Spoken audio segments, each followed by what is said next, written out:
Hey there. Welcome to Share Trek. This is Raj here, friends. I just realized that most of you are here basically for CRISPR Therapeutics. Our last video after a long time on CRISPR Therapeutics had a lot of interaction. So I'm thinking that if I'm putting any time on the channel, I think I should put more on CRISPR Therapeutics. And this is not the first time I've realized it, but then I just lose track of things. So we are back here to set things right. For 2026, CRISPR Therapeutics has given some outlook. And based on that outlook, I have some points to make for you guys to consider. And I also look forward to hearing your feedback. So the first thing I want to talk about is the stock price catalyst versus technical risk. I think that it's important how investors should look at stock price catalysts versus technical signals in a volatile environment. I want to keep this practical and grounded because this is a name many of you own, follow closely, or are thinking of adding. The key message is this: strong fundamentals do not eliminate volatility, especially in genomics, and especially in the current macro environment. Ignoring technical signals can be costly, even when the long-term story of the stock is intact. So let us just set the context and look at why this matters. CRISPR Therapeutics entered 2026 with a lot going for it. They now have an approved commercial product, Casgevy. They have a deep pipeline across in vivo gene editing, siRNA, CAR-T, and regenerative medicine. And they have close to $2 billion in cash. They also come into 2026 after that first full calendar year of commercial launch data for Casgevy.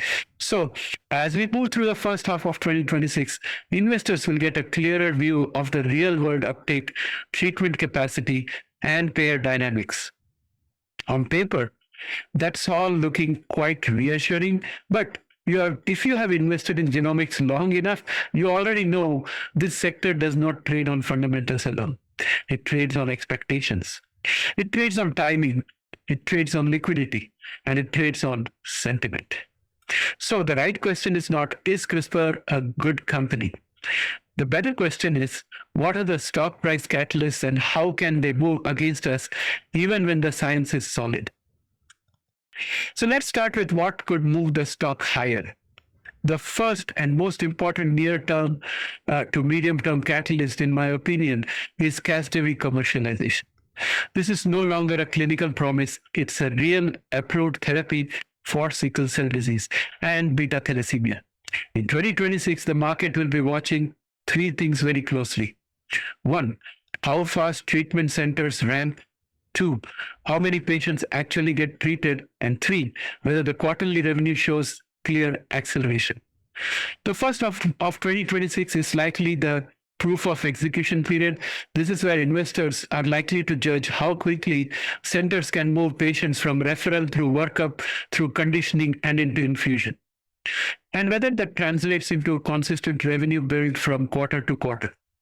In addition to adult patients, pediatric expansion into ages 5 to 11 is expected to be filled in the first half of 2026. That matters because it expands the addressable population and strengthens the long-term revenue narrative.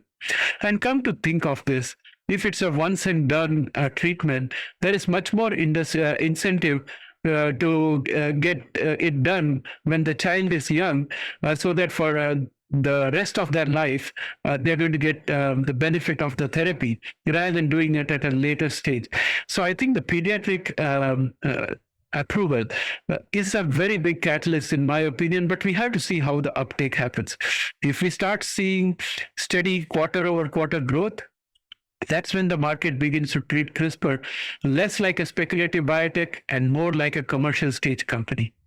That shift is structurally bullish for the stock. The second bullish bucket is clinical data readouts. CRISPR has several programs that could move the stocks sharply on data. These include CTX310 in cardiovascular disease, the LPA gene editing program, which goes after a major cardiovascular risk factor, CTX611, the siRNA factor 11 program, and Zugocel, the CAR-T program, with readouts across autoimmune diseases and oncology. Several of these programs are slated for key updates in 2026, with multiple clinical and pipeline milestones clustered in the second half of the year. Any one of these delivering clean, convincing data can shift sentiment very quickly. Friends, last year the CEO had mentioned that they were going to have a catalyst filled year. But I didn't see much of that happen. However, the price remained relatively steady. So many of you must be wondering what will move the needle. And that's what I'm trying to talk about in this video. In genomics, the market does not need perfection. It needs risk reduction. Clear signals that a platform works are enough to re-rate the stock. The third bullish element is pipeline expansion. New trials are expected to start in 2026, including programs for alpha-1 antitrypsin deficiency and refractory hypertension. These do not usually move the stock overnight, but they add optionality. They tell the market this is not a one product company. Finally, there is the balance sheet. CRISPR Therapeutics enters 2026 with enough cash to fund operations and R&D without needing immediate dilution. In a risk-off market, cash runway matters. It buys time, and in biotech, time is valuable. Relative to many smaller gene editing peers, CRISPR tends to trade with a premium that reflects its first-in-class commercial position and broader pipeline. But the market still does not treat it like a mature commercial franchise. The gap between commercial asset and still treated like a stock story is where upside can open up if execution is strong. We should see the proof of that potentially in the first half of this year. And then let us go and look at the bearish side, because everything is not always rosy. In real life, there's a mix of gray. Now let's flip to the risk, because this is where investors often get complacent. The biggest risk is commercial execution. Casdevy is transformative science, but the real world is messy. Transplant logistics, conditioning regimens, payer approvals, patient readiness, all of these can slow down adoption. If revenue growth stays lumpy or comes in slower than expectations, the stock can sell off even when nothing is wrong scientifically. The Vertex partnership around Casdevy adds stability and de-risks some execution, but it also means CRISPR shares the economics. That can smooth the revenue ramp, but it may limit how quickly the operating leverage shows up on CRISPR's own profit and loss. The second risk is binary clinical outcomes. Every data readout will cut both ways. Weak efficacy, safety concerns, or even just ambiguous data can knock out 20 to 40% off a biotech stock in a matter of days. That is how this sector trades. The third risk is cash burn versus perception. Even with a strong cash balance, CRISPR is still a loss-making company. If markets tighten or biotech sentiment deteriorates, investors become far less forgiving of companies without a clear path to near-term profitability. That changes how valuation multiples are assigned. Investors should also keep an eye on the broader competitive landscape. There are other gene editing and cell therapy approaches, including base editing, in vivo delivery platforms, and other autologous and allogeneic cell therapies. Fast innovation in those areas can change how differentiated CRISPR's platform looks over the next few years. And finally, there's the macro and sector volatility. Genomics does not trade in isolation. Rising rates, risk of sentiment, or a broader biotech sell-off can drag stocks down regardless of company-specific progress. We have all seen great data get ignored when the tape is bad. On top of that, European pricing and reimbursement decisions and any manufacturing or capacity bottlenecks could also shape how investors view the 2026-2027 growth story. This is the part to really emphasize, in my opinion. Fundamentals tell you what to own. Technical signals help you decide when and how to hold it. CRISPR can be a long-term winner and still drop 30% in a risk-off market. That is not a contradiction. That's the reality in genomics. As of early 2026, the stock has traded with wide swings and significant volatility, moving around its long-term trend lines rather than in a straight line. In that kind of a setup, the key things to watch are whether it holds prior support zones on pullbacks and whether breakouts come with expanding volume. Those are often the first clues that larger buyers are stepping in or stepping away. When the stock breaks key support levels, it does not mean the science failed. It means capital is rotating out.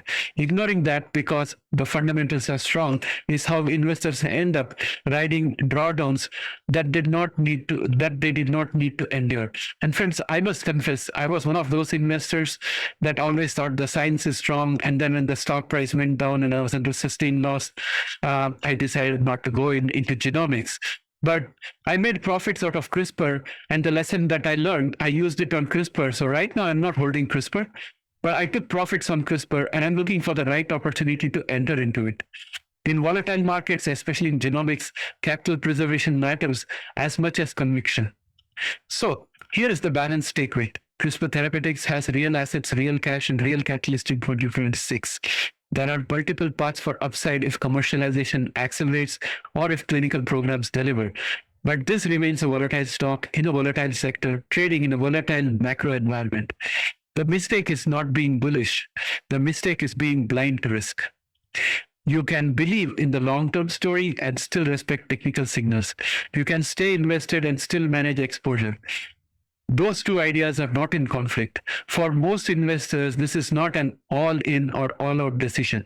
Position sizing, cash management, and respecting price trends are small tactical edges that compound over time. Genomics will continue to surprise us, sometimes positively, sometimes painfully. The investors who survive and compound are the ones who balance science, fundamentals, and the market behavior, not just one of the three. That is the mindset to keep as we move through 2026, in my opinion. I learned that lesson in 2025 when I was focused more on fundamentals and less on technicals, as a result of which I was deeply into FNGD and shorts, and that burnt me, but I was smart enough to take profits wherever they are available. So I ended the year with a lot of profits, but also a lot of accrued losses which were not realized, which have carried forward into this year. And right now, I'm more in cash and less in stocks. I have got investments in gold, and my genomic stocks are not doing well. I have Altimmune, I have got Precision, I have got Ultragenics. They are not doing very well at this point of time, but I have perseverance because my investment size is small on all of these. And in most cases, I had already taken profit on 50% of the stock, and I'm holding back the 50%, hoping for longer term gains. So those are the kind of holdings I have. So this lesson is coming from my own personal experience. It may or may not be applicable to others, because you should remember this is a retail investor channel, and I'm a retail investor, not a financial expert. So please make sure that you don't consider this to be financial advice. And friends, it is time that we move to the next level with ShareTrick. I'm really gratified that we have more than 20,000 subscribers over the last 3 years. We have a few paid members who are solidly supporting me. I thank them from the bottom of my heart. But now I think we got to go to the next level. The next level is contribution by viewers like yourself. Each and every one of you is a retail investor like myself, and you have your own knowledge, you have your own successes. If you have succeeded with any stock, whether be it in genomics or AI or any sector, I want you to consider contributing to this channel by making a small video about it. Shoot it with your own camera. I'll do the editing. Submit it to me. Send it to me to raj@sharetrek.com and send it as a Google link. I'll download your video. I'll check it out and I'll edit it. And I'll put it on the channel for others to see, because I think when I look at the comments, like we have some really knowledgeable investors who have made more profits than I have done while running this channel. So there is a lot of good ideas out there. I'm inviting all of you to participate. This is your channel. ShareTrick is your channel. There's a retail investor movement that we are starting. We want to crowdsource market intelligence, crowdsource market wisdom, trade ideas. Start to participate.